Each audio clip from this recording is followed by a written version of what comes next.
Good evening, ladies and gentlemen. My name is Josh Stewart. I am the current president of the NAACP branch. We want to welcome all of you here at this time. What I would like to do first of all is have you stand up and we're going to pledge allegiance to the flag.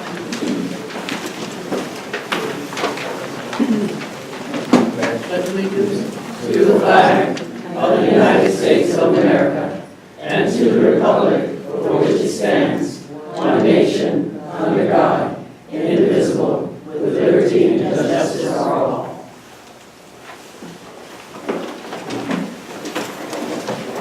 I'm the question of prayer. I'm wondering who is someone that could lead us in prayer. Steve, got an idea? Do we have any ministers in the house? I believe we do.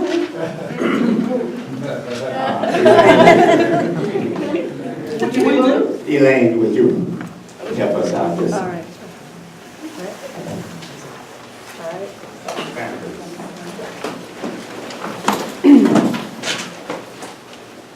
It's gracious God, we give thanks for this beautiful day and for all of these beautiful people gathered here for this important event. We're so glad to come together, and we're going to hear wonderful, wise words of history, and we're also always thinking about the future. And again, we just thank you, and please we ask your blessings upon everyone here. In Jesus' name we pray. Amen.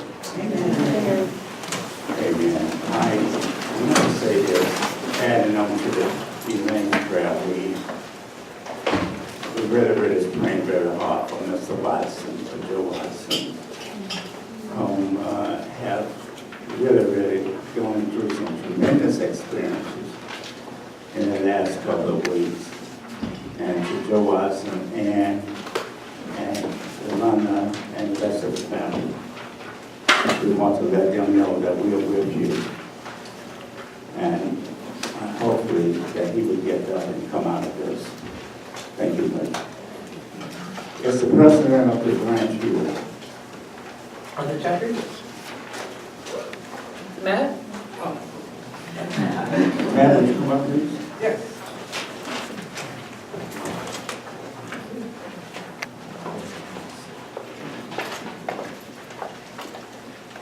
As you know, that we are the branch that actually have this as one of our umbrellas here. And as recognizing this year, we want to make sure that we continue this relationship and help build here on what was started. So I will be meeting with Matt in the coming weeks to see what our training program or how we can assist this branch to go ahead and make sure that not only survival, but getting out the right type of material to the group that is on campus. Looking at the agenda, I think what we're going to do then is Matt and Helen, turn it over to Matt.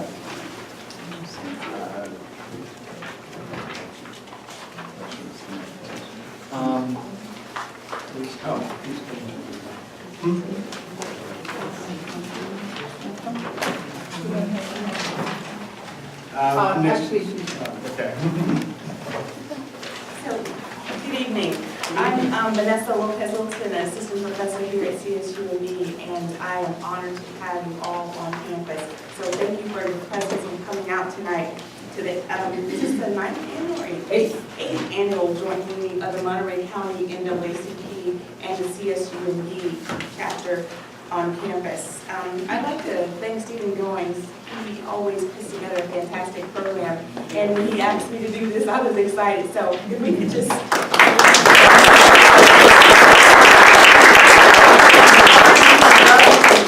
We're grateful for you, and we're just always pleased to be in your presence and to be a part of the work that you do to make this an awesome event. So thank you for the things that you do for us here at CSUMB and the NAACP.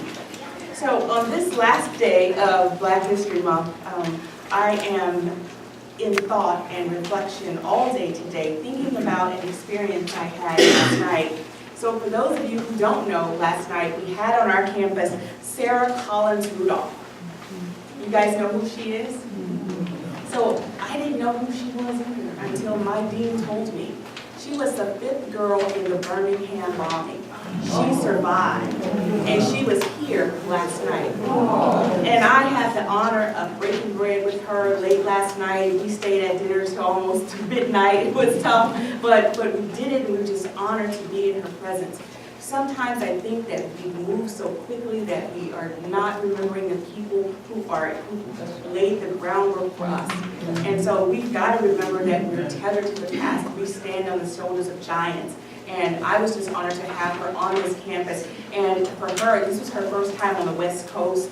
And look at the pictures that she posted on Facebook of her looking out at the Pacific Ocean. And just to think about when she was in that bombing and she almost lost both of her eyes. She did lose one, but she still had the other one, and she was able to see God's grace and God's mercy. So I'm just grateful for that. So thank you guys for allowing me to share that reflection with you. So tonight, before we start, I gotta do a chant, Christina. Black lives matter. Black lives matter. Black lives matter. All lives matter when Black lives matter. all lives matter when Black lives matter. all lives matter when Black lives matter.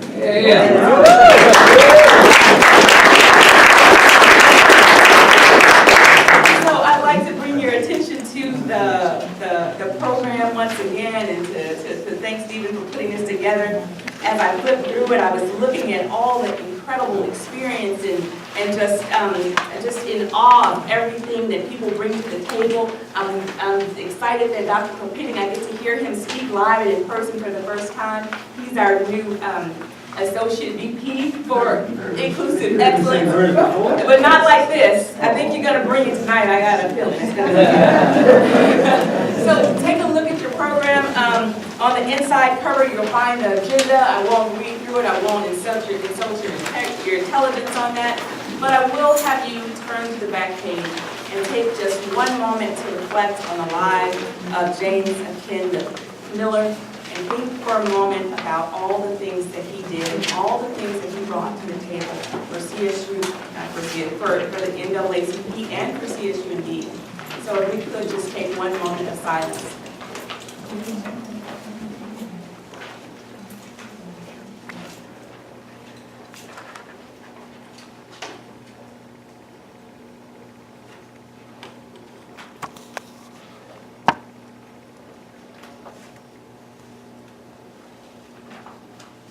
Thank you for your silent reflection. So now I'm going to turn it over to Matt Murphy. Yes, the NAACP CSUMB chapter president.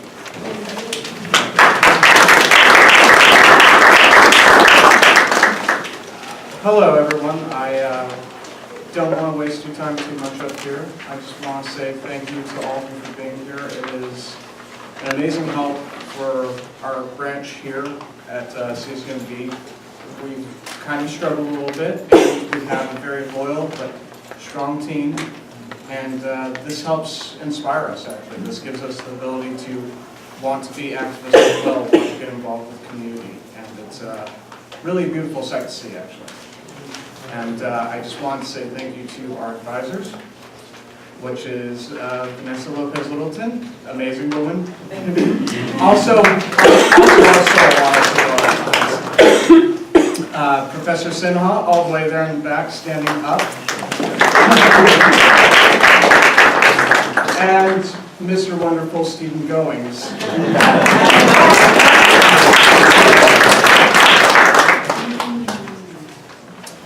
And lastly, just thank you to all of you for showing up here and, like I said, actually being an inspiration for us. Thank you.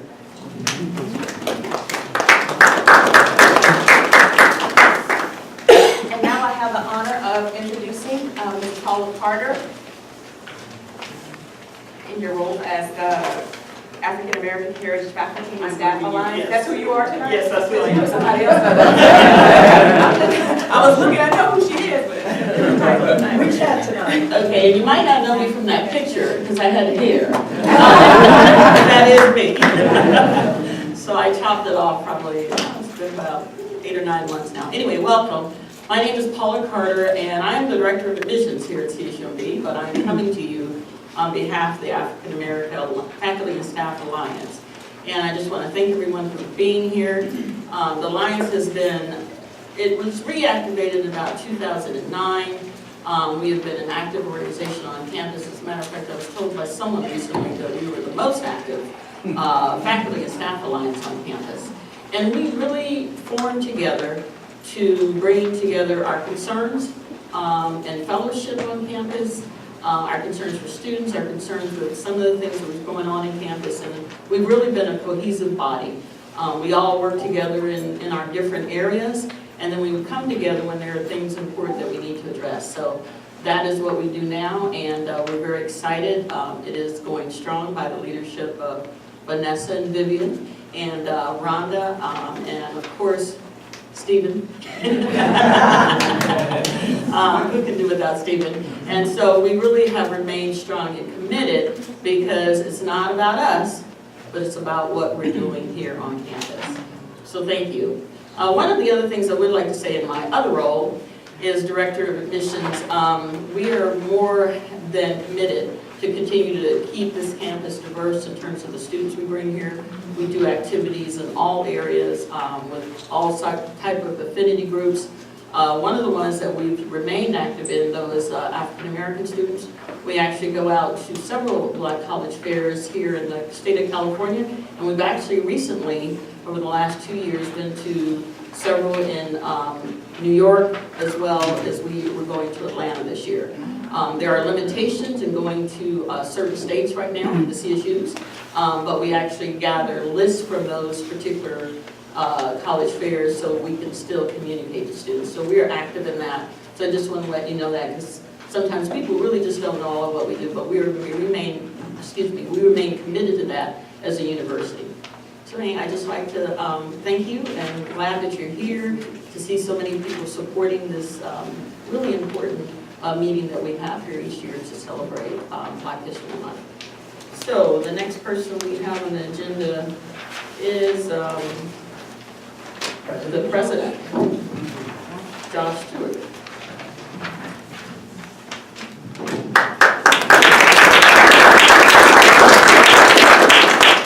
Now again, I want to thank everybody for coming out and making it a complete successful type event for us to interact with our branches. One thing I want Matt to do is introduce himself to Leon Panetta out here and really talk to him, because at one time Leon was our legal advisor here in the Seaside branch, and he stayed with us for quite a while. So he definitely understands the struggle that we are trying to go through and utilize those tools. I want to really take a step forward and talk about membership. Ed Armstrong is back there. I really been on Ed. Yeah, that's him over there. About doing an aggressive membership drive. We want to do that, but we want to be a little bit more involved in politics. And if we don't do it, nobody's going to do it for us. We're going to have to let these people know how we feel in reference to them trying to make sure that we are going backwards instead of forward. Ongoing civil rights legislations and things like this is a no-no. In fact, I looked at some of the people that's sitting up there and saying that it's all right, but it doesn't affect them, and they don't give a deep about what happens. So we definitely going to have to go ahead and be really aggressively pursuing the right. Now I recall there was 5 of us that Mrs. Sylvia Panetta called together when they were trying to get the university started. And I sit on there with Sherman Smith, who had been probably the longest active elected official in our history here. I think he served about 24 years on the school board. Whoa! I missed it about 10 years. So Sherman probably he passed, but he might slap me upside the head. But in any event, let's take advantage of the fact that Leon, and he has a lot to say out here, and I definitely would call him and tell him, Matt, that you want to set up a meeting and sit down and speak with him. And if you want me with you, I definitely would do that. Sounds good to me. We're going to work with them on training. We need at least an orientation with all the history and what we're about coming into our young kids. It's not being taught at home. And the only way that we can get through to them is that we have the big brothers, big sisters, or people over 80 years old like myself trying to tell them. So anyway, having said that, I think the next thing in order is for Francis, is you up to?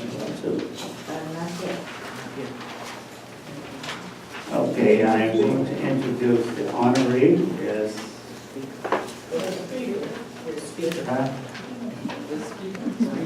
You're going to introduce Brian Corpening. You want to read it in the program for him? No, I'll go ahead and establish that in the program. I just put it in there. So if you know him personally, I would like you to go ahead and do that.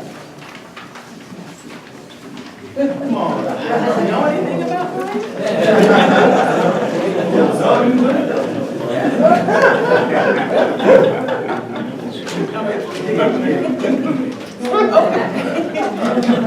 So I have the pleasure of introducing our guest speaker. I'm going to call him my friend.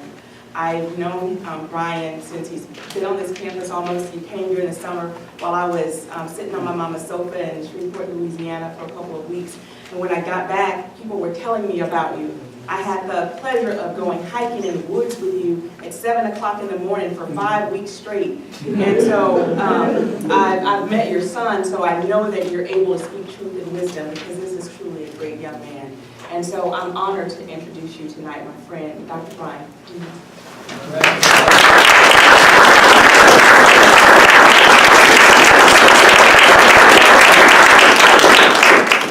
So I want to, first of all, say thank you for the introduction, but I also want to say thank all of you, my Monterey, Seaside, Monterey Bay friends who I've met and since I've been here in June, and my CSUMB friends. I'm truly blessed and honored that you have welcomed your hearts and your homes and your presence with me. It wasn't necessarily an easy move for me to come from Oklahoma. It was easy to leave Oklahoma. That was the easy part. I didn't care if it was north, south, east, or west. I was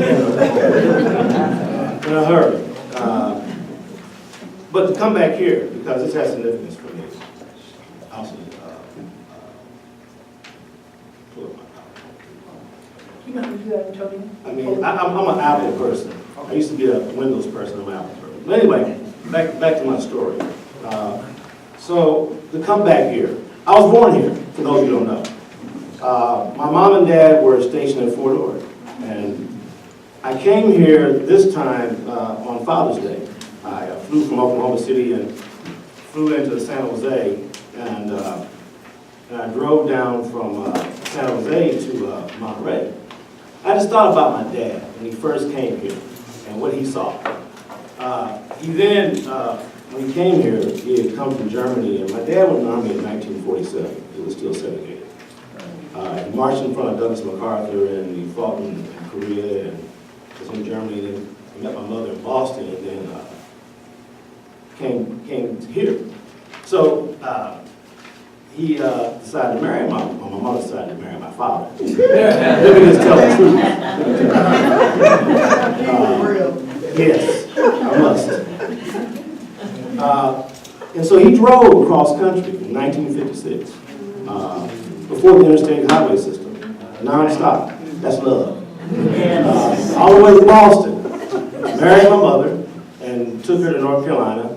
Then he drove back to California, nonstop, because he had to get back here before he could walk. But that was love. And so my mother tells the story about how her first plane ride was coming here. My brother and I both were born here. We left here in 1960, and my mom and dad tell this story, which to me is significant in my life, but also significant about America. They tell the story about us leaving Monterey to go back south, back east. My grandparents hadn't laid eyes on my brother or myself in the 3 or 4 years that we had been here. So they drove to the south and they ended up in Memphis. And it was Memphis in 1961, 62. So nevertheless, they couldn't stay at the Howard Johnson or the Holiday Inn. You know that. So they ended up staying at a how should I say this? A weathered establishment in a black part of town. So y'all know what I'm talking about. So this place was rather flinty, and my parents were worried about it being a fire trap. So my dad said to my mom, you know, in case of a fire, you grab the money, I'll grab the boys. This is a man who's been in the military now and who is still serving his country. But he had to deal with that. But my mom and dad are not bitter people. You know, they've been married 62 years, going on 63 years. My dad will be 90 in July. My mom will be 86, going on 46. She works out 4 times a week and shames me. She's like Alan over here. She's a female version of Alan. So those of us who know Alan know that he's a workout warrior. So I'm here. I'm back here, and that has significance for me. And all the things I've done in higher education, and it's the topic of my talk tonight, it's been about resistance. It's been about resisting status quo that we're not recognizing our humanity, not giving us the opportunities that we deserve or warranted, not recognizing the fact that we had skills. So it's always about struggle. If there is no struggle, there is no progress. So for me, coming back here is an opportunity for me to really give back and to share my skills and my journey with all my good friends who I've met here. So I'm blessed. That's what I wanted to say. Not to mention the fact I had a physical recently with my new doctor, and he took my blood pressure, and I had kind of like rushed to get to him. And some of you will know that promptness is not one of my stronger traits.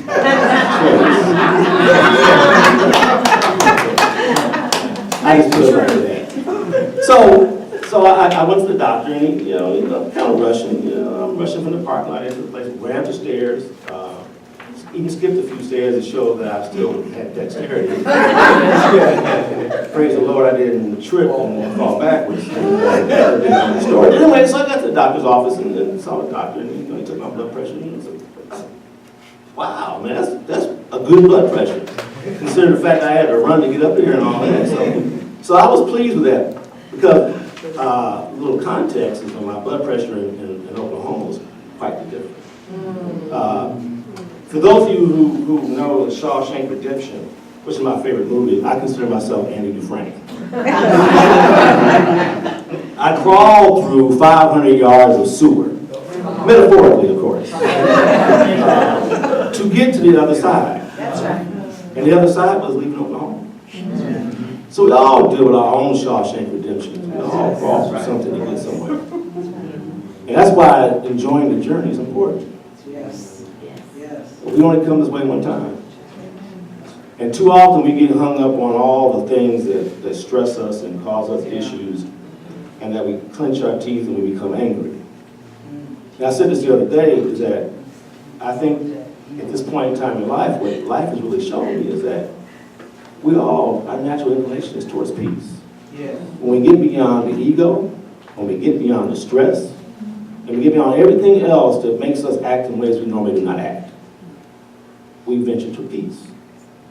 So for me, that is it, peace. And I wish I had known then what I know now. But, you know, that's such as life. Say the be. All right, so anyway, so I want to, Antonio. He's on standby. So I want to talk about resistance. Because to me, the essence of NAACP is about resistance. Yeah, right. And I mean, it was founded on resistance.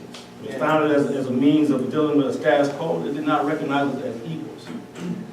So I want to talk about resistance and actually forgive the quote at the bottom because it should be, if there is no struggle, there is no progress.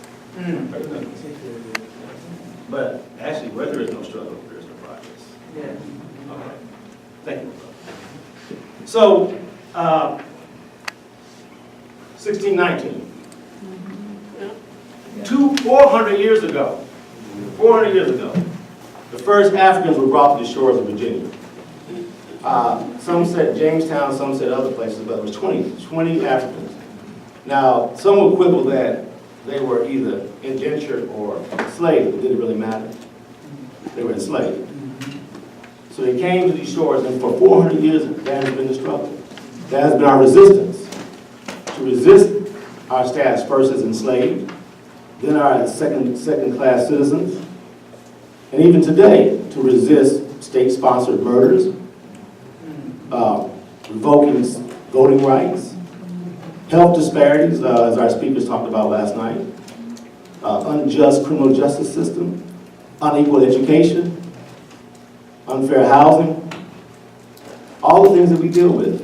I once remember I saw a commercial in Oklahoma, and it was a commercial about this car dealer. He was a white gentleman, and he said, I came in, I'm a self-made man, was his first thing, which always when someone says it, kind of like makes me, perk up a minute. Self-made man, what's that mean? Okay, I want to hear your story. So then he talked about how he went into this bank, and the bank said, do you want a loan? And he got a loan, that's how he started his car dealership. I said, wow, that's pretty heavy. I mean, maybe I should find that bank and sit in the lobby, maybe that same thing will happen to me. I mean, why it can happen twice.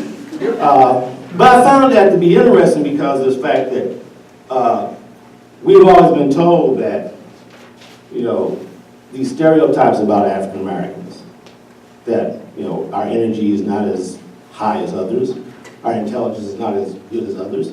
But we know that in terms of ability and the fact that this country was built on our backs, that we have all that. And that's part of this 400-year journey that we've been on. It's not only about the struggle, but it's also about resisting the stereotypes and the beliefs that they try to perpetrate on us. And that's part of the concept of this miseducation. So, 400 years is important. 400 years is important to understand the nature of who we are and where we are today. So, resistance is not, unique to African Americans.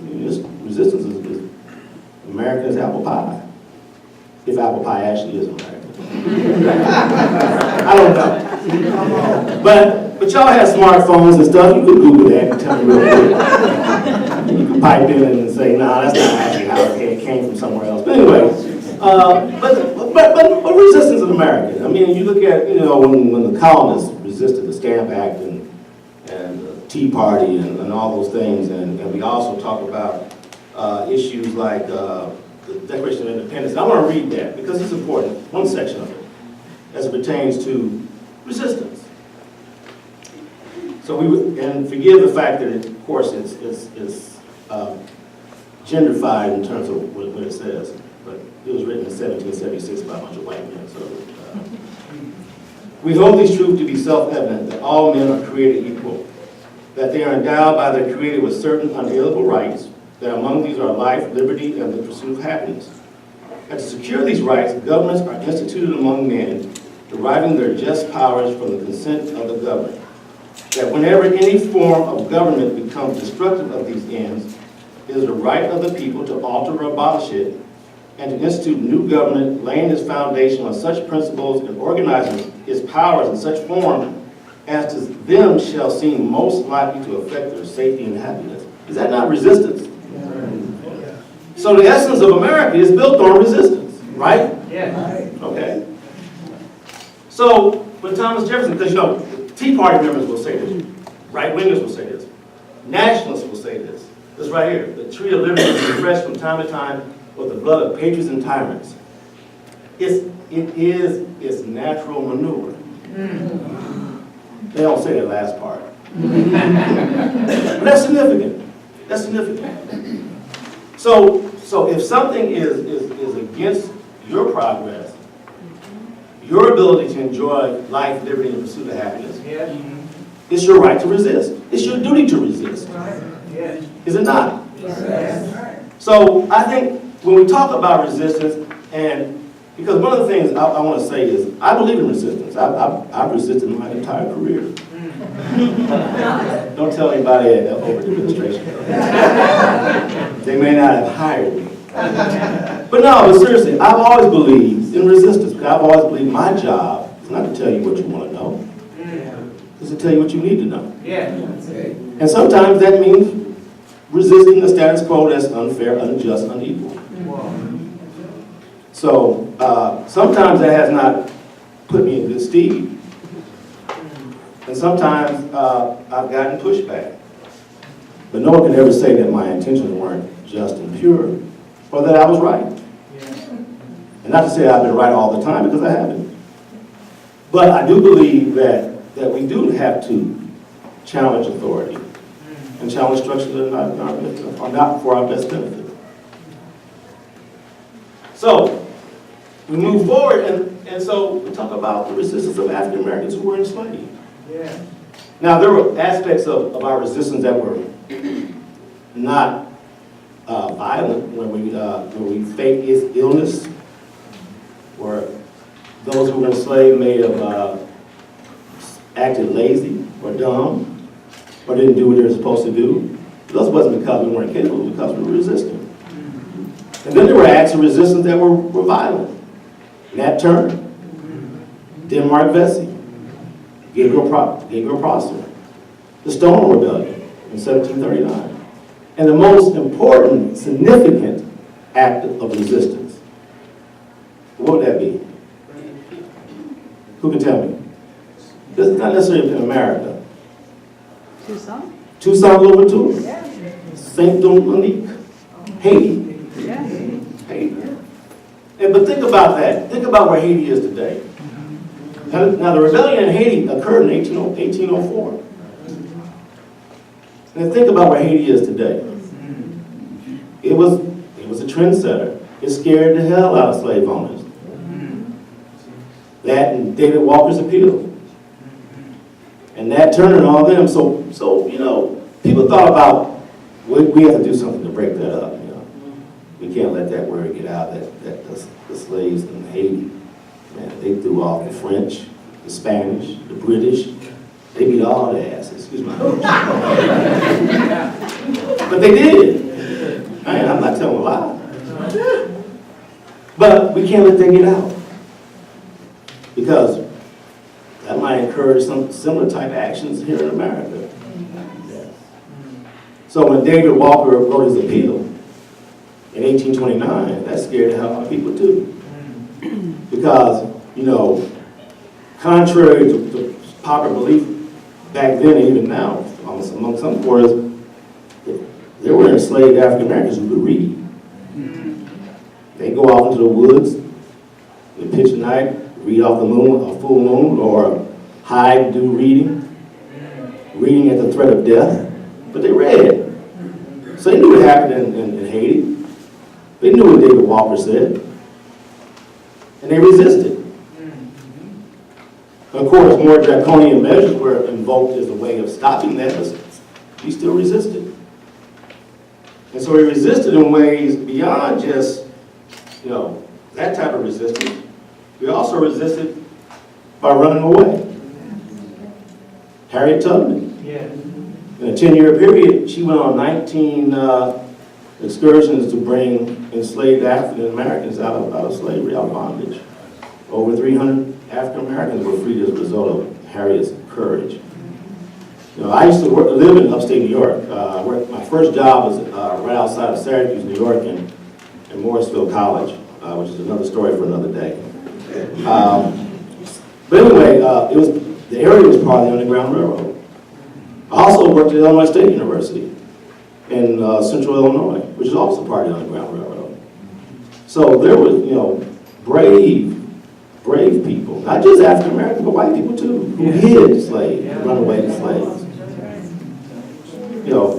We're all part of that process of resistance.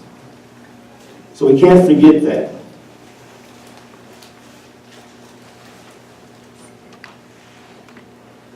As Harriet said, I'd rather die than be enslaved.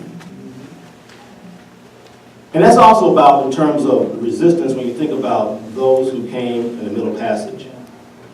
Because Africans even resisted when they were being shipped to the shores of America.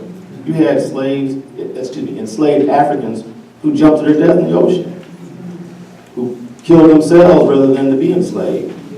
But you also had rebellions on slave ships. The Creole, Amistad, which was a movie, which you should see if you haven't seen it, or see it again. So we know, so resistance has always been integral of what we've done. And then Maroon societies. So I did some research when I was at Illinois State on Maroon societies. And there were Maroon societies of runaway Africans. In Virginia and Florida, and even in Florida, they joined with the Seminoles. But Maroon societies were really prominent in the Caribbean and South America. And one of the largest ones was Palmar in Brazil. And they were called Quilombos, which is Portuguese for basically Maroon societies. And actually, there's a movie called Quilombo. And the one in Palmar has lasted for 75 years. Had over thousands of escaped Africans who escaped out to the jungles of Brazil. Gunga Zumba was one of their leaders. And Palmar's lasted for 75 years until the Portuguese destroyed it. But Maroon societies have existed for centuries, which is another way of understanding the fact that people resisted, not the textbook stuff that you see nowadays about slaves were happy. That's an interesting concept. And then, how many of you have ever read Frederick Douglass's story about learning how to read, how he tricked his owner, his mistress to teach him how to read? But he used it as a way of escape, but then he became an abolitionist.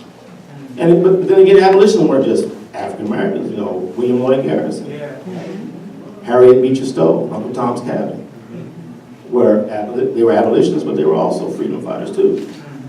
And the thing about, I like about Frederick Douglass in many ways in terms of his courage, but in terms of how he had his hand on the pulse of America. And he pointed out the contradictions in this country. Yeah. If any of you haven't read the speech that he gave about what 4th of July means for African Americans, you should read that. And then you understand that he saw the hypocrisy and the contradictions in this country. And I think this quote really captures about when you acquiesce, what happens to you. So I want to read to you a speech. So he gave this speech, Douglass. It was the 23rd anniversary of the emancipation of slavery in the West Indies, 1857. Let me give you a word on the philosophy of reform. The whole history of progress of human liberty shows that all concessions yet made to her august claims have been born of earnest struggle. The conflict has been exciting, agitating, all-absorbing, and for the time being, putting all other tumults to silence. It must do this or it does nothing. If there is no struggle, there is no progress. Those who profess to favor freedom and yet deprecate agitation are men who want crops without plowing up the ground. They want rain without thunder and lightning. They want the ocean without the awful roar of its many waters. This struggle may be a moral one or it may be a physical one. And it may be both moral and physical, but it must be a struggle. Power concedes nothing without demand. It never did and it never will. find out just what any people will quietly submit to, and you will find out the exact measure of injustice and wrong which will be opposed upon them. And these will continue till they are resisted with either words or blows or with both. The limits of tyrants are prescribed by the endurance of those whom they oppress. In the light of these ideas, Negroes will be hunted at the north and held in flock at the south, so long as they submit to those devilish outrages and make no resistance, either moral or physical. Men may not get all they pay for in this world, but they most certainly pay for all they get. If we ever get free from the oppressions and wrongs heaped upon us, we must pay for their removal. We must do this by labor, by suffering, by sacrifice, and if need be, by our lives and the lives of others. That's powerful. That's powerful. And really, if you think about it, in this day and age where we are now, unfortunately, that type of mentality is even more so the case. Now, I'm not saying be Oklahoma and Come on with it. pull out your concealed weapon. I ain't saying that. I'm not saying that. I'm just saying that you must resist. Yeah. However you define resist. And you can't be afraid of that. Yeah. Now, I have been honored with the presence of Helen Rucker, and I was at the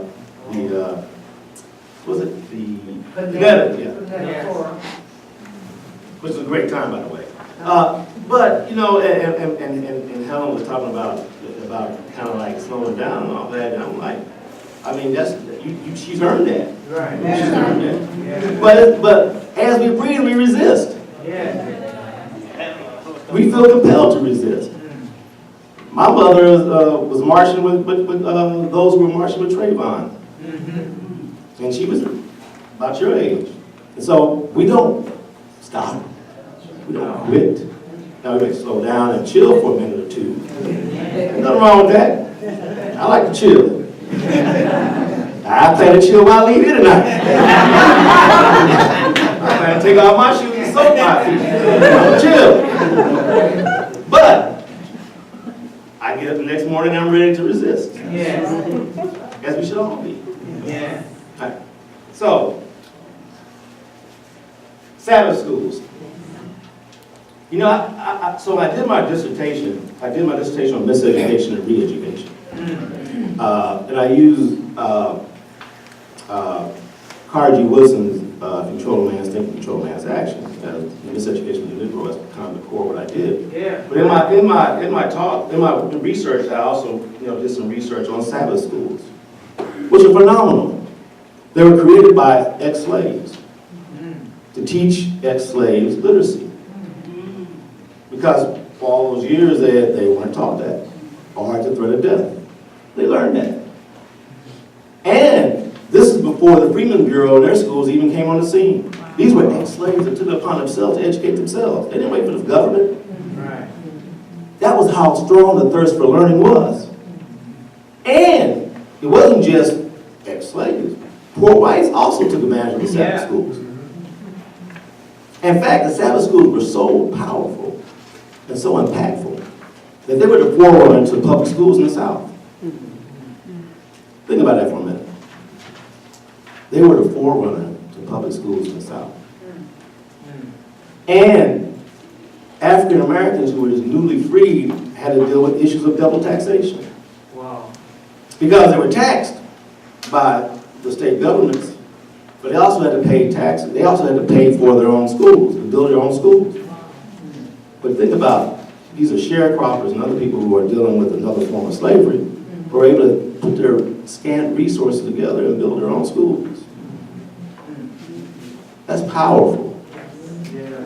And that's why we can never, ever relax on the issue of education. I worked at a school. I worked in schools in Oklahoma City. It wasn't part of my job, but it was part of my passion. And dealing with the fact that I worked at, it was a STEM school, STEM, Science, Technology, Engineering, Mathematics. I use that term loosely. Because they didn't have functioning labs. They didn't have teachers who could teach higher order math. And they had computers that didn't work. That's not STEM. That's injustice. So, but we also knew that if you did not leave high school taking calculus, your chances of being an engineer at a college or university were nil. Or if you didn't take physics or organic chemistry or any of the other sciences, your chances of being a health scientist, a doctor, a pharmacist, a dentist, a nurse were nil. So think about that in terms of how we, even today, how we determine how people are educated. Now, I don't know how California necessarily works per se, but I do know that Oklahoma, location was weaponized. So if you live in the suburbs, you got benefits of things. You were able to have electives. You could have foreign language. You could have the type of science classes and math classes you needed to prepare you for college and beyond. You could take a college prep program. But then if you were in an urban area, even a deep rural area for that matter, you didn't get that. So even before you could even try to go to college or university, your life had already been determined for you. And that may be the case here in California. I don't know that yet. Okay. Tell me, educate me. But the point being is that Sabbath schools were about self-control. It was about taking over control of your own faith. And I always had an issue with, I don't mean to hate on parents in Oklahoma per se, but my issue was the fact that you didn't, in terms of advocating for your child, sometimes that's about the fact that you don't necessarily know how to advocate for your child, which is important. That's why those of us who know need to be at the forefront of helping those who don't know. But there are some who knew and still have been miseducated to believe or indoctrinated to believe that you can't challenge school boards and school districts. But we know that. So, in 1892 in Memphis, there were 3 African-American storekeepers who opened a store up, and they were taking away business from a white storekeeper. So the white storekeeper, had issues with that. So he decided to get his boys together and attack the 3 African-American store owners who defended themselves. So they brought the thunder. They were arrested, and then they were lynched. So this started the career of Ida B. Wells, who went about in the South collecting information about all the lynchings that were occurring in the South in the 1890s, which was significant. She even ended up at the White House to challenge William McKinley. And then she was told not to come back to Memphis. So she ended up relocating to New York. This is a powerful sister. She's one of the founders of the NAACP.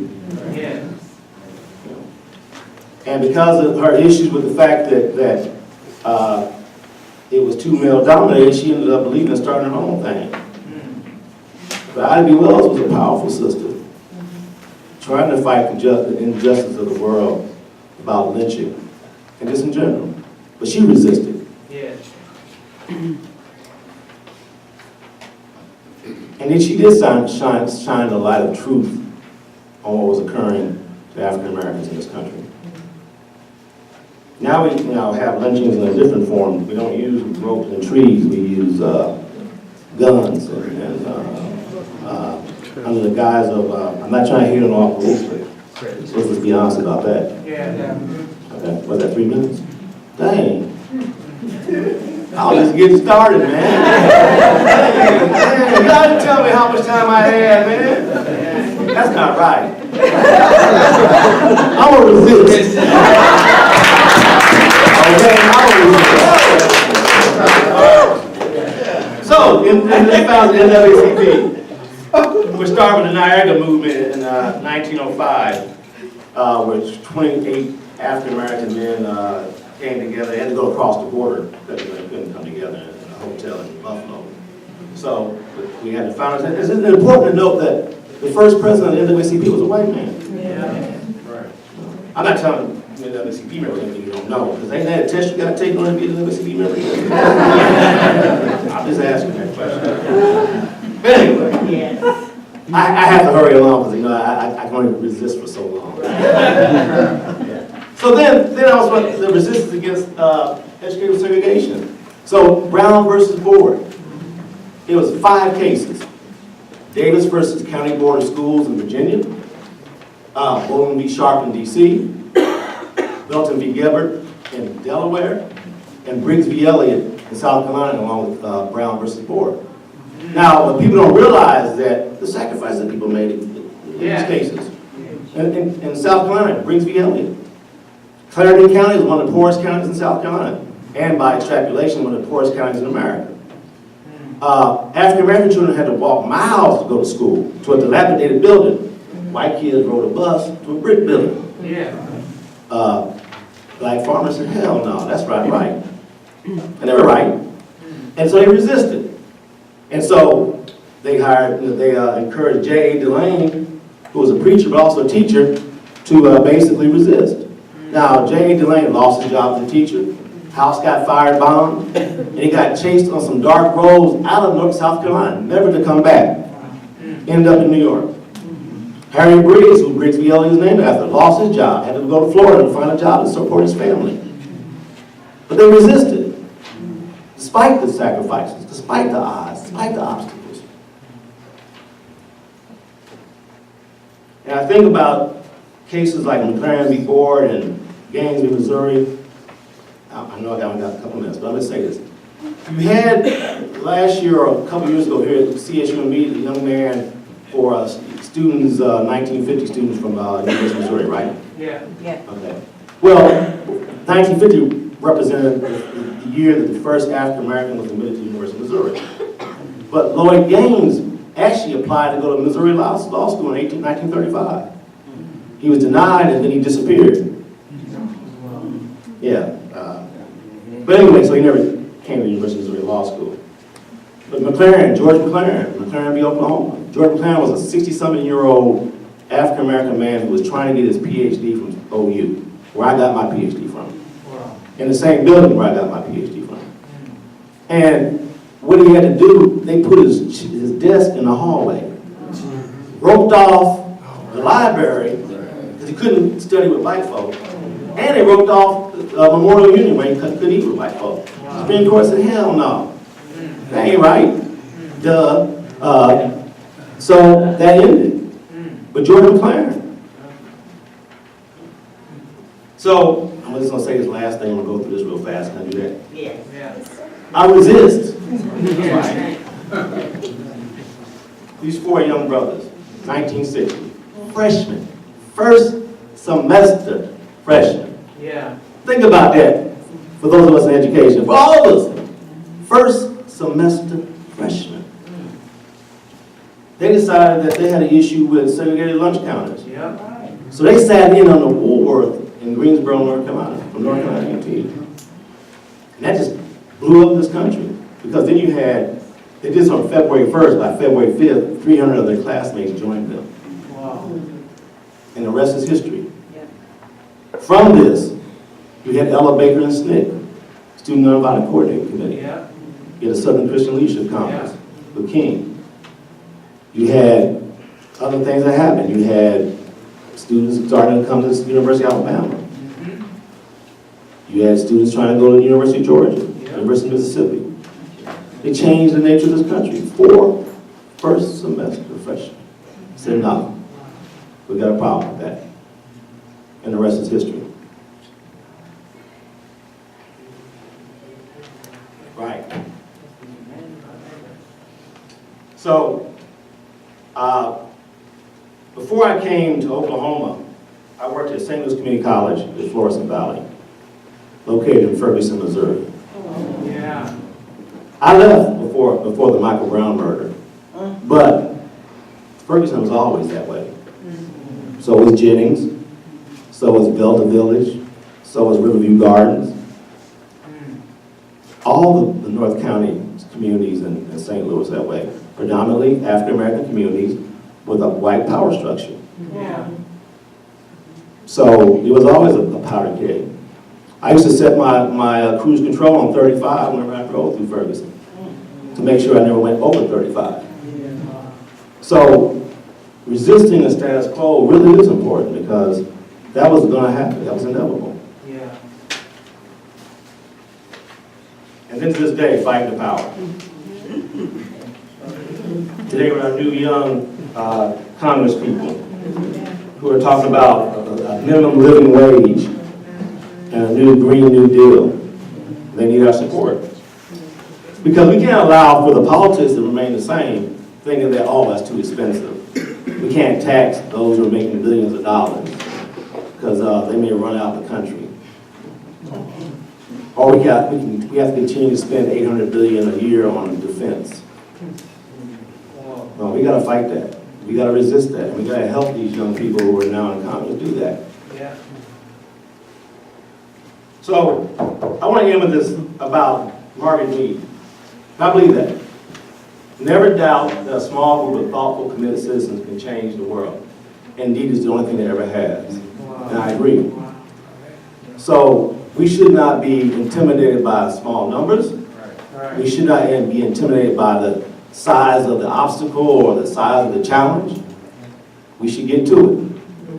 So I want to honor the honorees tonight and say I'm proud to be up here in your presence, and that we should all take the example that they have done. George is my friend, and I'm blessed to have George here with me at this university. And I admire what he's done here, because he held the fort for years. But you ain't alone now, brother. be here with you. So thank you.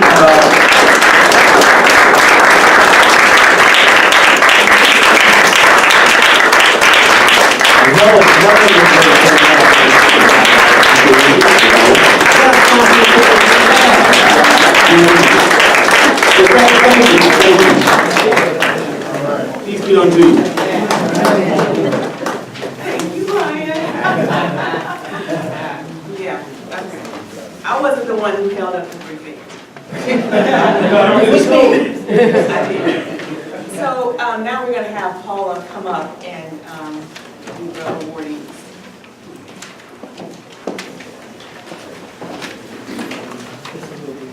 Okay, on behalf of the African American Alliance, we'd like to welcome new African American staff that has been here since fall of 2017. But before we do that, can we just have all the staff members from CSUMB stand up just for a second and just recognize the fact that you're here.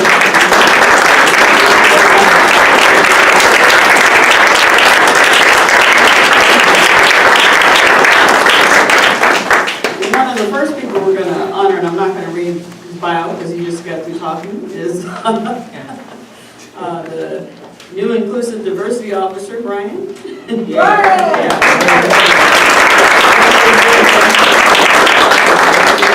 I say a word? I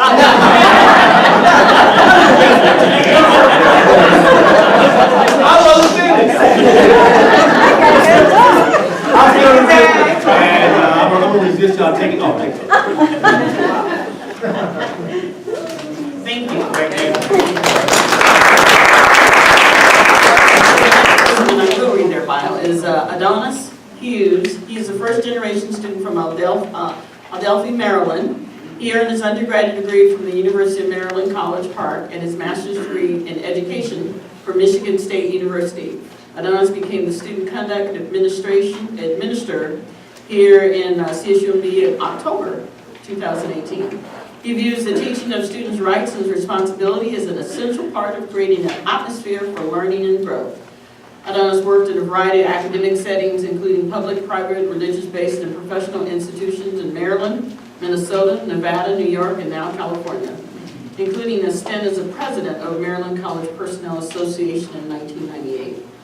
He enjoys all types of movies and volunteers at the Reno and San Francisco Film Festivals. He also volunteered at the National Aquarium in Baltimore and the Aquarium of the Pacific. He hopes to add to the Monterey Bay Aquarium to the list. He enjoys traveling, having driven across the country 7 times, okay? East to west, and then north to south on the east and the west. Yeah, so come on up.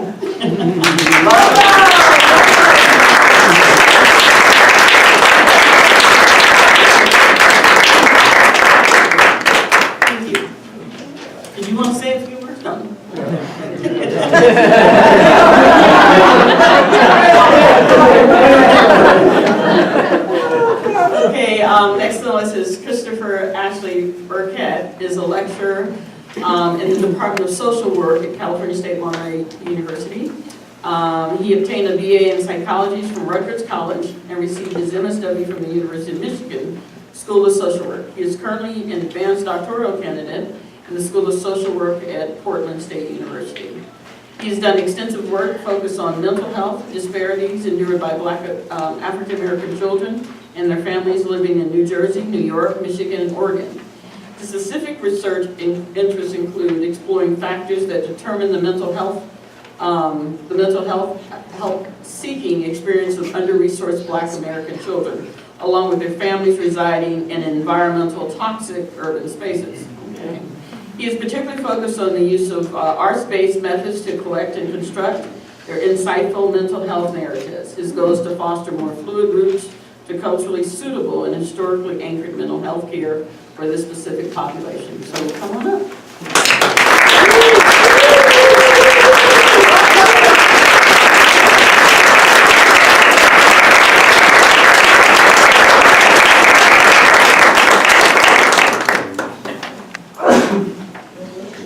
Thank you. Okay. Thank you. And next we'll have Dr. Littleton come in to the outreach.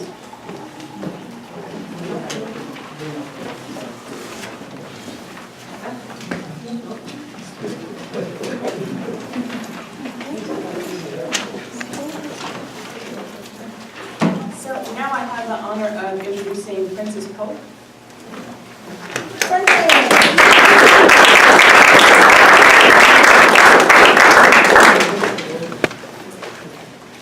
Good evening. As a CSUMB alumni, I am so excited to be back in this living room. In fact, the NAACP had our very first community tea here in this living room back in 2004, some 15 years ago. Wow. So I'm called up here for a very distinct purpose tonight, but I'm going to resist. I want to recognize and acknowledge all of you for your unique gifts and talents and looking so wonderful tonight. And I want to remind you all of how important this 110-year-old organization is, and we need your talents and your gifts. So if you're a member, please join a committee and recommit. And if you're not a member, see Mr. Ed back there with an application and join, or the council president, the chapter president, that. Okay, and back to my script. I stand here this evening to present to a very distinguished officer and a gentleman the Civil Rights Advocacy Award. The adult branch of the NAACP proudly recognize and pay homage to the one and only George Station, who freely shared his gifts and talents for years. He selflessly served and offered his expertise not only as faculty, but as a tutor at the local Seaside library. He's a faithful husband. He's been a part of helping to develop the unconscious bias and interrupting racism workshops. He is the CSUMB's local chair of Anti-Racism and Social Justice Committee. He's done work in the areas of diversity, equity, and inclusion. And then he also finds time to be a member of the NAACP. He works in computer technology, and he's a very welcome addition to this community here. In fact, he has shined his unique light of leadership and pedagogy as a professor of professors throughout the state college system they call on George Station. Please see tonight's bio, if I didn't cover everything, about this wonderful, wonderful man that we have in our midst and his dedication and his professorship. It has been transformative, and we sincerely thank him and we appreciate him. And now I present to some and introduce to others the one and only, our officer and our gentleman, Mr. Professor George Station.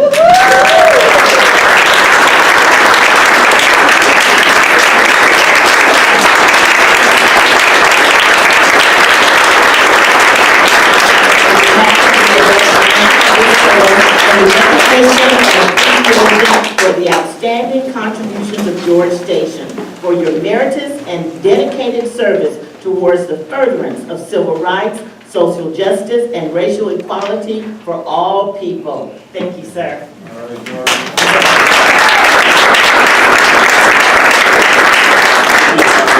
For the honor and the recognition, I will reclaim some of Brian's time here. But I'm going to keep it really short. It's really what our President Josh Stewart said at the beginning about membership. It's about showing up. And I appreciate everybody who supported me when I did show up, and also everybody knows who they are that supported me when I didn't show up. So I'm here tonight, thank you. But it's about the membership, NAACP membership. I also am a member of California Faculty Association, our faculty union. Membership there is important too. I am reminded every now and then when I work a little too long and I'm working for minimum wage, no matter what my salary says it is, because I've been up too late or whatever. So without that, we'd all be at minimum wage without a union. So I'm just going to say that's the case. As far as joining the local chapter, please encourage the students. If somebody can cover a student, please chip in. I know I've done it before. Matt, want to put out the call again. I think that we have faculty and staff who would support students becoming members who might feel it's a little tight because students have financial issues and so on as well. Let me mention one thing. This is the resistance part. You don't join everything, right? So I'm saying join the NAACP student chapter. If you're a faculty member and you haven't joined the California Faculty Association, and see me or see Vanessa, because we'll make sure that's taken care of. Let's see, CSUMB. I'm not a member of KAZU. Where did that come from? Okay, so everybody who's a long-term resident knows KAZU's been around a long time. It was across town for a long time, right? Everybody knows that. And now it's a campus entity. Whoa. Right? It's run by CSUMB. Yeah. Right. And it's a public radio, so they always do the pledge drives and everything. I'm not a member. Wow. Why am I not a member? It's because they don't acknowledge the city of Seaside. And if they did, I'd become a member of KAZU because I work at CSUMB and I love this. I'm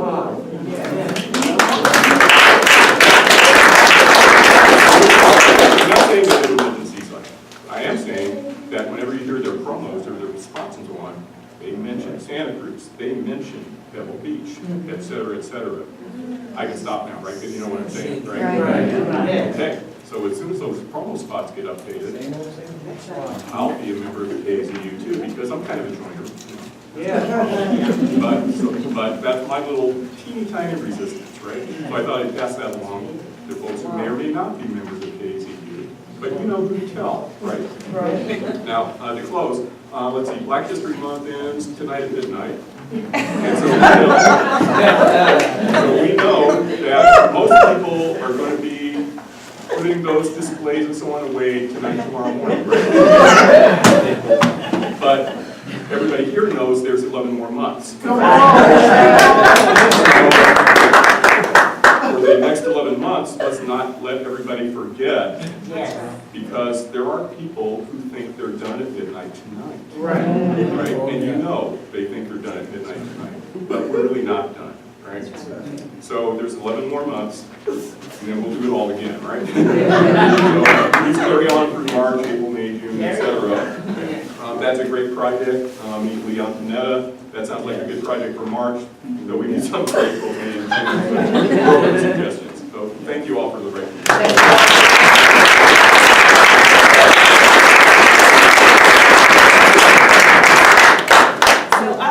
Of it not as just Black History Month, but every day for Black folks, it's Black History Making Month. We always have an opportunity to make history, to do great things.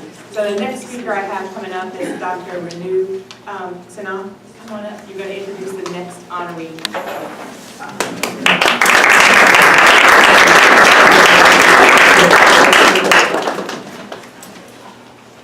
Thank you, Vanessa. So I have the honor and privilege of presenting the next award. Before doing so, I just want to say Thank you for including me as part of your community. I'm honored and privileged to do so. And so the next award is to Monica Mapp Smith, the Civil Rights Champion Advocate. Monica Mapp Smith is a native of Seaside, one of the old Monterey hospital to the parents Glenwood and Malcolm Mapp. Her father was a 7th Infantry soldier and a full-time practical nurse. Monica matriculated in the local high school system and graduated from Monterey High School. She attended Monterey Peninsula College and a graduate of Cypress Business College and Barbizon School of Modeling.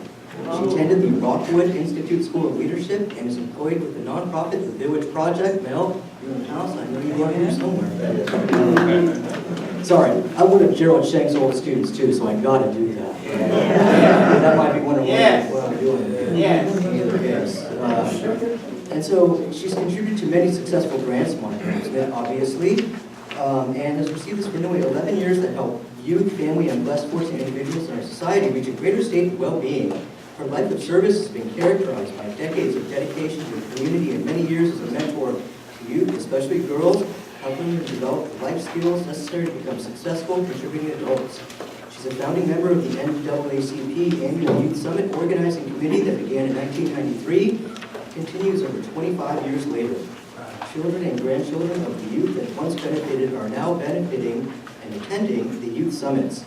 She is a subscribing life member of the Monterey County branch, where she's also a member of its executive committee and has served as youth advisor for over 8 years.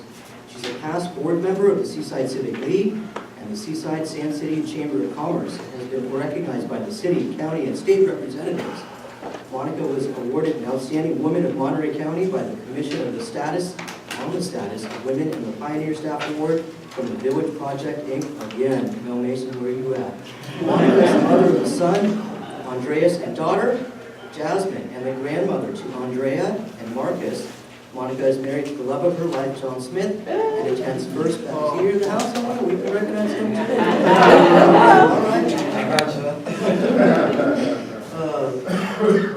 When Monica is not working in her capacity as a finance manager of the VIII Project, volunteering, she enjoys creating her own clothing line and teaching etiquette and modeling classes to young people. So it is my deep honor to award this to you, Monica Mapp Smith.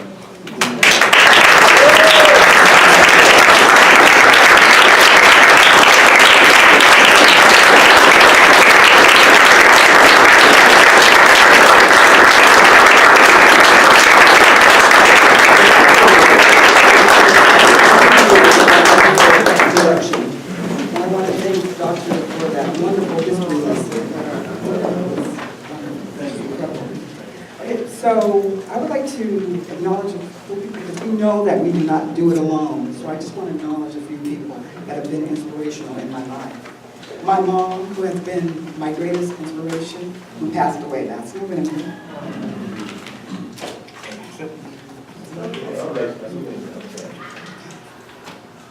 This award is being accepted in her honor. My son, who became a senior programmer, defeating the odds. Wow. My daughter, who has just been promoted to an executive position. My wonderful grandchildren, Andrea and Marcus. The NAACP Youth Council, It Takes a Village to Raise a Child. My husband, who put up with my long hours and has joined me in the struggle for equality. We were recently married February 2nd of this year. My husband's uncle, Uncle Sherman, was a Tuskegee Airman, so we must keep the legacy alive. Mr. Mason, who is always fighting to do the right thing, because it is the right thing to do. Thank you for continuing to educate us on how and what it means to be culturally competent and to do the right thing. Regina Mason, my dearest friend, since we were growing up as a young girl, she talked about having a place called the Village Project. A place that would serve everyone, but have a culturally sensitive component to it. In 2008, the Village Project was born. If you are not a member of the NAACP, I encourage you to join tonight. Let's make a difference. Yeah. I would like to leave you with a quote from our NAACP California Hawaii State President, Alice Huffman. If everyone does something, then we can all do many things. Thank you to the NAACP, CSUMB College Unit for honoring me, and congratulations to all the honorees, and thank you. Have a good night.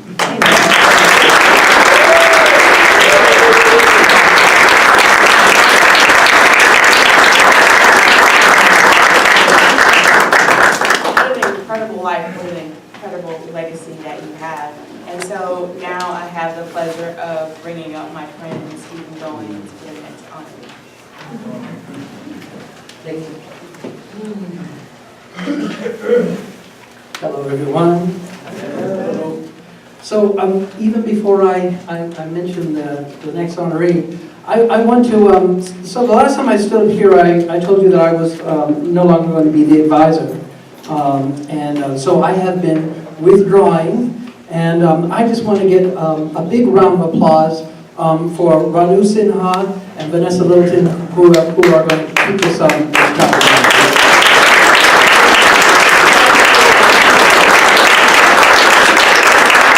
And we have a very small but mighty new NAACP chapter team. So if you're a member of the team, the students, would you please stand now?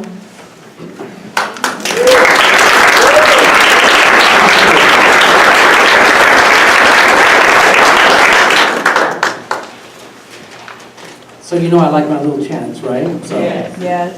So repeat after me. No vote. No vote. No power. No power. Little vote. Little vote. Little power. Little power. Big vote. Big vote. Big power. Big power. All right. So I had the distinct honor of introducing one of our honorees, Mrs. Helen Rucker. Wow.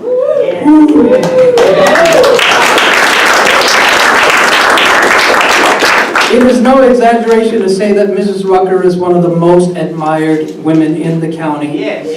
And is one of the giants of the African American community. Yes. The truth of the matter is Mrs. Rucker does not need another award. And she probably doesn't want one either. But what is also true is that the community needs to continue to honor Helen Rucker.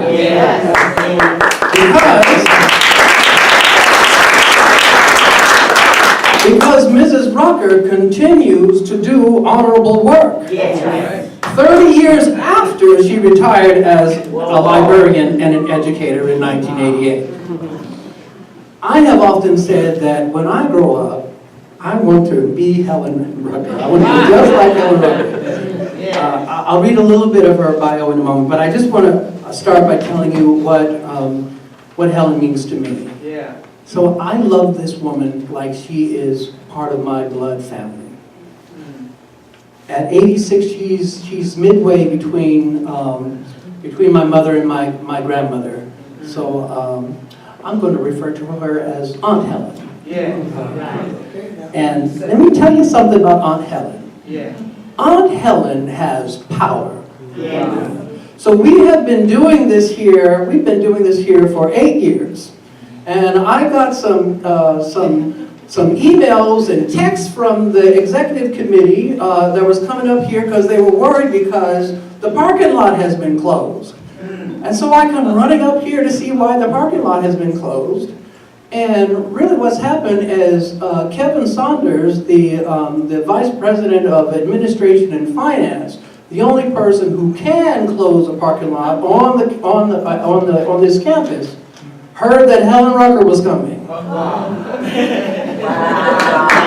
that Helen Rucker was coming, right? So this is the power that she has. I had the honor of attending her 75th birthday celebration, and there's Leon Panetta, the former Secretary of State of Defense of the United States. It's just, and the power that she wields is, it's really the power of the vote. Because this is what she has been passionate about her entire adult life. And that look, this woman, she gets up every day and she reads several newspapers. She exercises every day. She holds court, is really what she does. She holds court at Nifty 50. And she holds court in her office on Fremont. An office that, she's a one-woman show. Yes. And people all over the county, including businessmen, including politicians, come to her office. And she will summon people to her office when she has something that she wants them to do, or something that she is not happy with. So she tells the community who she's voting for. And a good percentage of the community votes however Helen is voting. That's the type of power that Mrs. Helen Rucker has. And she has it because she is so committed to her community. Sometimes I'll hear students say, there's nothing going on, or there's only a few things to be involved in. This woman puts almost anyone I know to shame. She has been to more events than any student on this campus. She has been to more events than most of the staff and faculty on this campus. And that's only events that she comes to here. Yes. She is still going to every single Seaside City Council meeting. Wow. She's still going to every Board of Education meeting. She has a global understanding of what is going on, and she has it down to the most minute detail. Just the most extraordinary woman that I've ever met. So I'm actually not going to read her bio because I've already went on and it's in the program. But please give a standing warm ovation for the remarkable and extraordinary.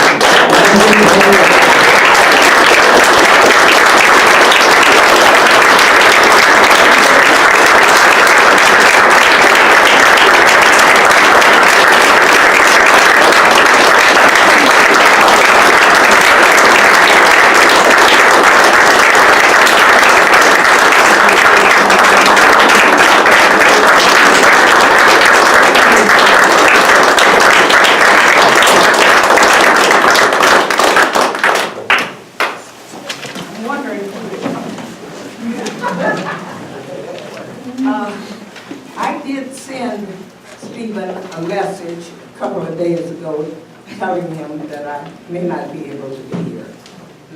And I did tell Brian that I would like to slow down a bit.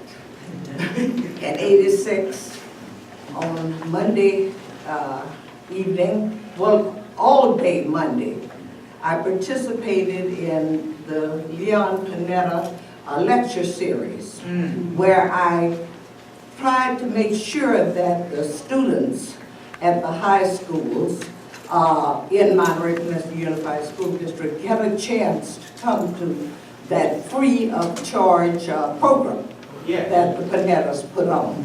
Because I learned so much, and I want our children to learn what the issues are about and how we as a people can get together to try to solve some many problems we have in our community. So I spent all day there, the afternoon program and the night program, because I'm a subscribing member of the lecture series. And on Tuesday morning when I woke up, my legs would not let me get out of bed. So I found out that I do have a back problem, and I am gonna have to take it a little easier. But this morning I got up. I did my little exercise. I took my shower. Put on my clothes. And I went to Nifty 50.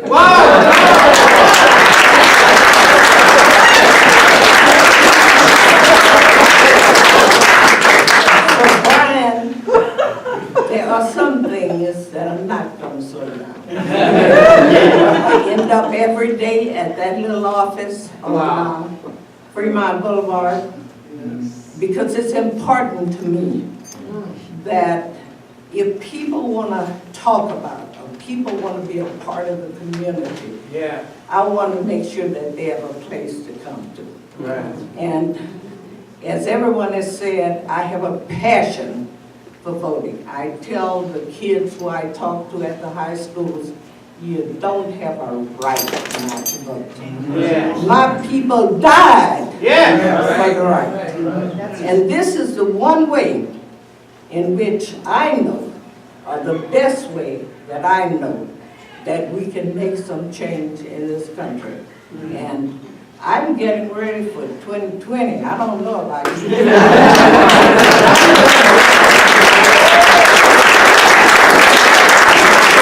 All the high schools, and I'm registering all those 18-year-olds. Yes. And I'm persuading the 16 and 17-year-olds to pre-register so they can be ready for me in 2020.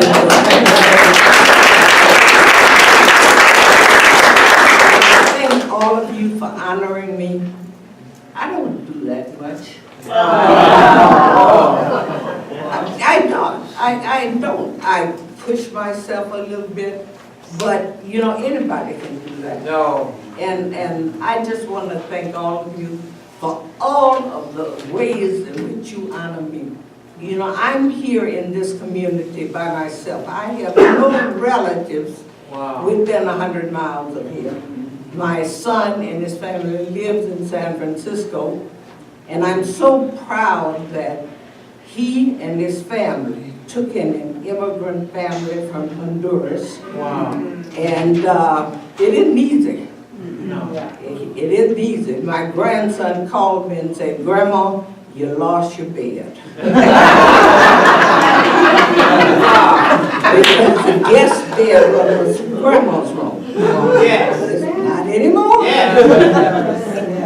But he teases about it, but he is so proud to have, as he put it, the cousins living with him. Yeah. And the other day, my son and his wife took all of the cousins skiing. They got on the ski slopes for the first time.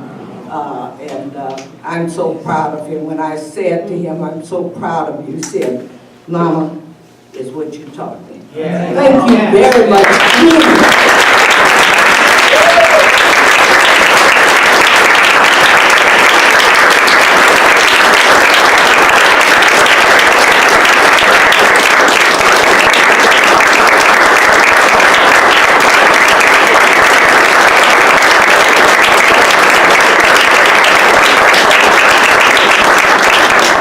Yes, Helen is quite a person. And it's great that we are honoring Helen again. I remember Helen over probably 50 years ago when we met at a young lady's Charlie Knight's house.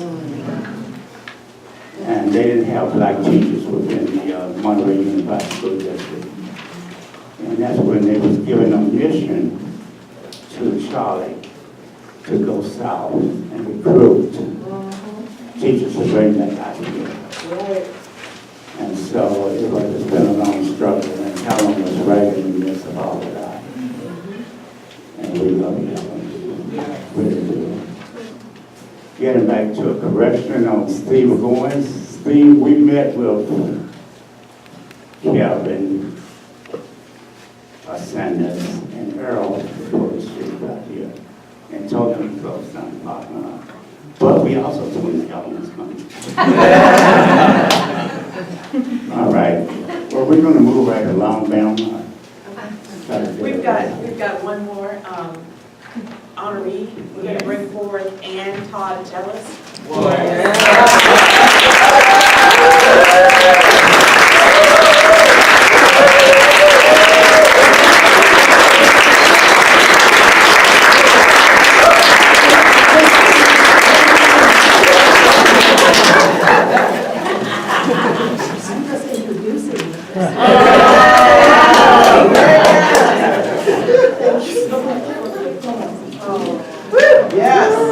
Yes, come on. I am honored to stand here in front of you and to be able to present NCBI Monterey County and CSUMB's Welcoming Diversity Anti-Racism Award to Caroline Haskell.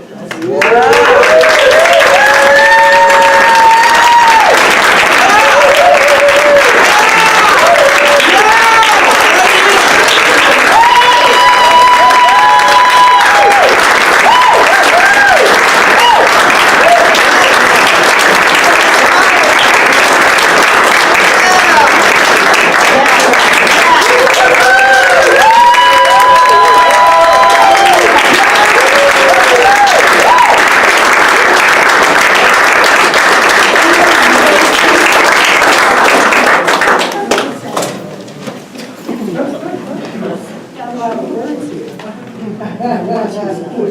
I want to listen. I think you should sit down while you listen. Okay, there. This award was created especially for Caroline. Oh, yeah. As soon as her intention to retire was announced.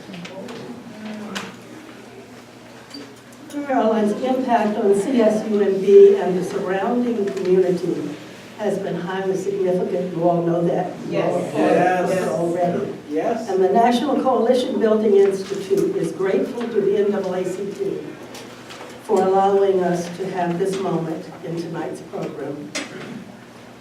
Since 1998, Caroline has been the founding director of the Personal Growth and Counseling Center of Health and Wellness Services and the founding director of CSUMB's NCBI chapter. She has launched, chaired, or served on many campus and community committees related to social justice, including membership in the advisory committee of the Village Project. In addition to co-facilitating local NCBI workshops for the past 24 years, she and Laverne Baker-Leva have been partners in facilitating diversity training workshops at UC Davis and several other universities, an experience that Laverne says still makes her heart sing. For 3 years, Caroline and I worked together on an anthology of white people expressing their grief about the existence of racism. In 2013, Combined Destinies was published, and many anti-racism workshops and presentations have followed. I want to bring a few of Caroline's words into this introduction because she didn't know it was going to happen. I wasn't sure how many words she would come up with to say to you. So I'm going to share that in the introduction to our anthology, she wrote this: "Being of service to others served me as well. I began working in earnest on myself, committing to honest self-examination, recognizing that my privilege had come as a cost to my own humanity, and I did not want to keep paying that price. Reading about racism, reaching out to people of color, and developing relationships, I asked a lot of questions about the experience of people of color in the country and about myself. I developed a fearlessness in asking people of color whom I trusted how they experienced me as a white person. I learned to lower my defenses and truly hear what they had to say. I learned to stay open." She also wrote of her longtime marriage to Gary Fucci. And Gary is here. I actually had to go to the house because I was afraid that Caroline might be home and answer the phone because this was a surprise. And Gary, would you stand, please?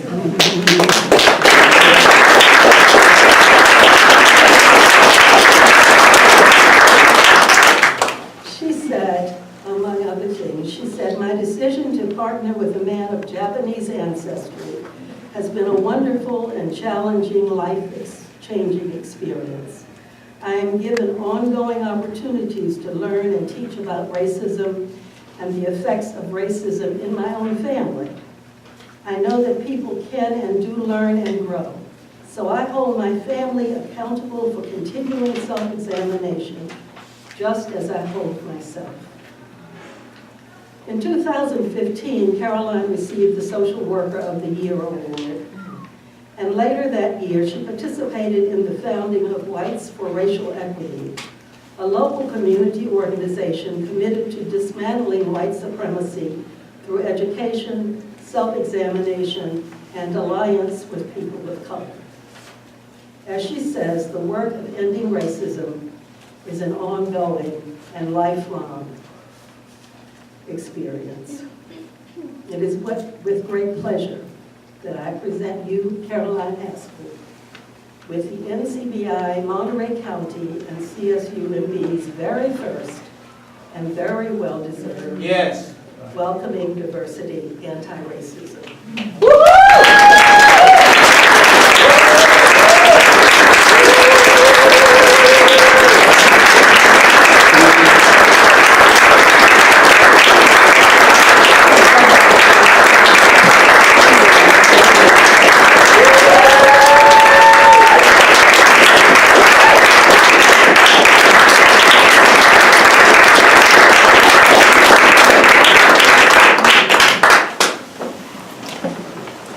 you, particularly Stephen, I know you're behind all this. Well, I do have to tell you, you know something's up when I walk in a room and there's Gary Fucci.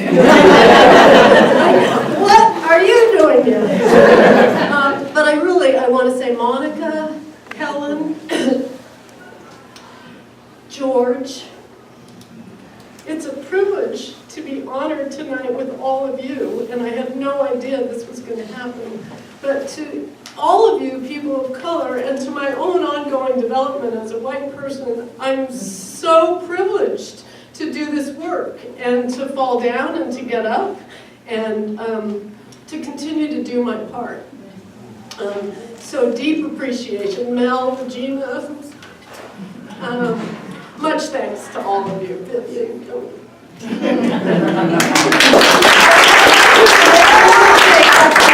I'm sorry, I do have to say something. So today is my dad's birthday. And my dad passed in 2011, and I need you to know I stand on his shoulders because it was my dad who taught me I could do and be anything I wanted, and that I needed to carry more weight, and I had really broad shoulders. Wow. Wow. And so this is in honor of Jack Haskell.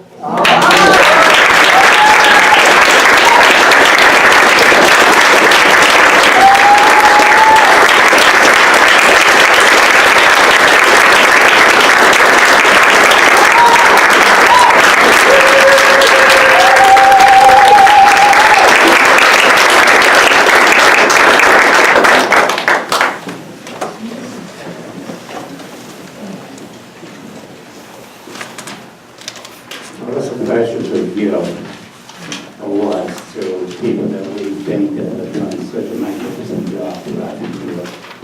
And we want to congratulate each and every one of you and continue. How many people in here is not a member of the NAACP? All right, and I want to make sure that they get an application before we leave. Keep those hands up. Looking back over history and stuff like that, and some of us are here that's a little bit older than most of you. And I was looking at some history the other day, and it reminded me, Miss Jennings was the first person that sit on the bus before Rosa Parks, I'm sorry. And I think that we're going to have to dig a little bit more about our history and make sure that we know some of these people also and teach our kids to that those people that really took a chance at that time, I mean, it was really, really bad. My mentor was Bayard Rustin. Bayard, I mean, he stayed with me for a while. Mel, you know, when we first started They Folks Running Off Institute. And They Folks Running Off was a person that I really admired because he was the one that put all the things in there to integrate the Army. And it was all porters, so by being on the trains and things like that, we could get messages from one city to another one. And that's really, really something that we have forgotten about because I know we hear that being brought up. But by the same token, we're going to start giving some lessons during our orientations of the new people that come on board. I don't want to work with Matt here to try to get a recruitment plan started out there. And also an educational type program to make sure that people know the history. Because even my grandson was arguing a point with me the other day, and he thinks racial divide was as much as it is. And we're going to have to really have a long conversation about that. Okay, moving the agenda forward, the keynote speakers, correspondence. Do we have any that we need to discuss? Here's a couple of things I want to know. Our executive board members that haven't filled out this for cards. I need to get your business cards. I saw a person that had left a card that they had written all over it and things like that, but it didn't represent our idea of what our business cards should look like. So let's get the summer business card and have everybody uniformly. Is there any unfinished business that we need to discuss? Right now, I don't see Ben Cooper out here, but we have been meeting with the DA's office, the district attorney's office, and we're going to have a meeting with them on Thursday of next week at 10 o'clock in Salinas. And I brought this up too during the Black History presentation at Seaside High School, that our people of color is being charged differently than their white counterparts. So, what I mean by that, you committed the same crime which is a misdemeanor, you charged with a felony. And those things here, we got to cease, we got to stop it. And we got to go ahead and start going back into the schools. I'm talking about the kindergarten and things like this. We set up a program through my office a long time back with Charles Russell, Gene Simon, a lot of the police chief called Choices. And we used to go into the schools all the time. But I'm restructuring that particular program and see if I can bring it on the umbrella of the NAACP. And that way we can go into the schools and start working with these kids 4, 5, 10 years old, because some of the times they're not getting that type of information at home. So definitely we want to do everything that we can at our part to make sure that we completely not wait until a person get into, we want to do prevention. We're trying to prevent these things from happening. Matt, you want to talk to the group at all? No, just to say thank you again, and that's about it, actually. One last presentation. Oh, go ahead, Steve. Stephen Levinson, are you here? Yeah. Yes, you're on. Oh, thanks. I love a good introduction.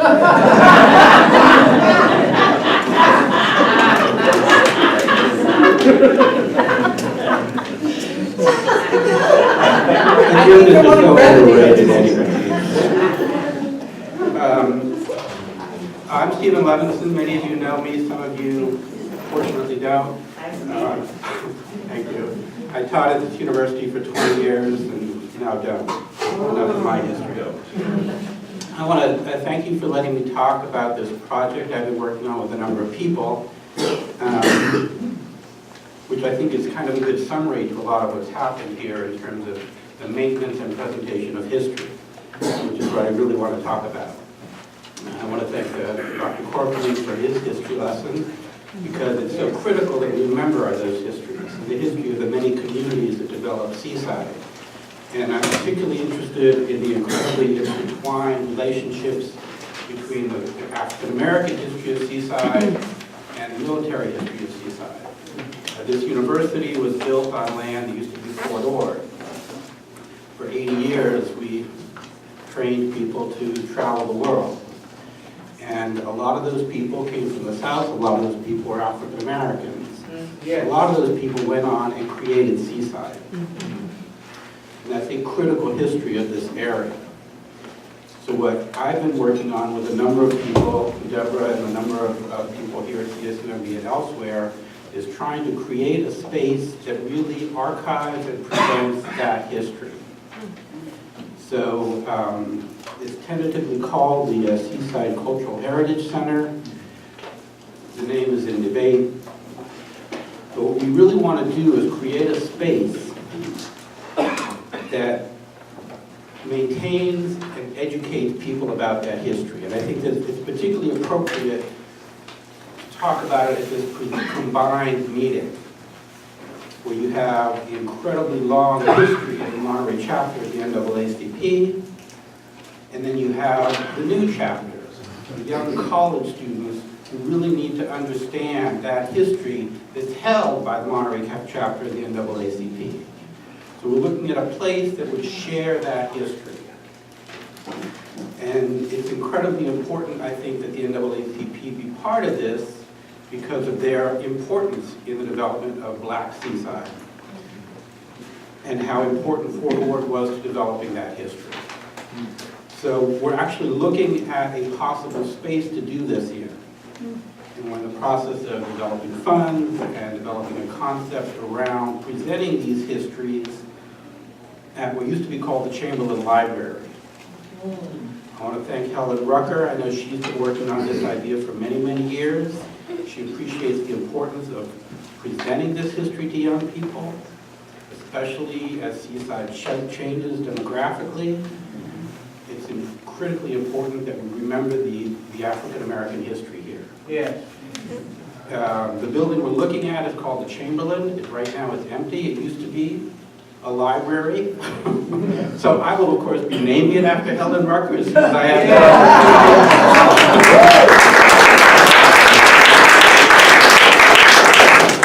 But I don't know what the process is, but somehow I'd like the NAACP, both chapters, to sort of sign on to this. So as we go towards looking at grants, as we go towards looking at funding, we can do this as a collaboration.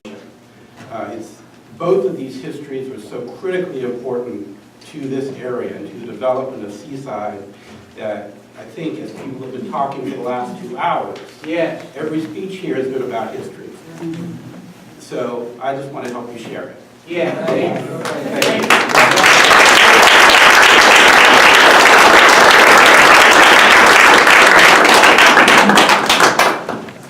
Well, we certainly want to thank you and welcome you to join in, welcome.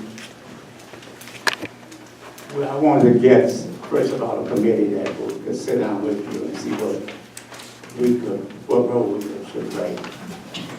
And we can go from there. Ruthie is planning for our banquet August 10th of this year. And so we want to definitely we want everybody that we can get to come to that event. So August the 10th, I want you to make sure that you put that on your calendar. And also we're going to be sending out tickets, to see how many people we can get there. Hopefully we can get between 400 and 500. Again, Matt, we want to thank you for hosting us. We're going to look forward to you guys sending representatives to our meetings, and I'll be contacting you on a continued basis on that. Thank you, everyone. If there's nothing Can I else. make an announcement? Yeah. Josh, I have an announcement to make. It's just a quick announcement. I just want to make a shout out for the CSUMB dining commons. I know it's open to the public, and my husband and I'm the corresponding secretary of the NAACP, by the way, Jean Gabbard. And my husband and I come here probably twice a week to eat, just because it's really, really good, like a great food court. And the soul food tonight was just superb and so delicious. Come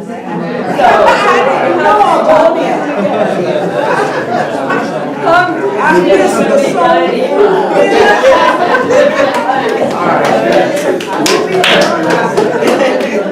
And it costs about $10.60 for the public. Whoa! Wow! Yes. For all you can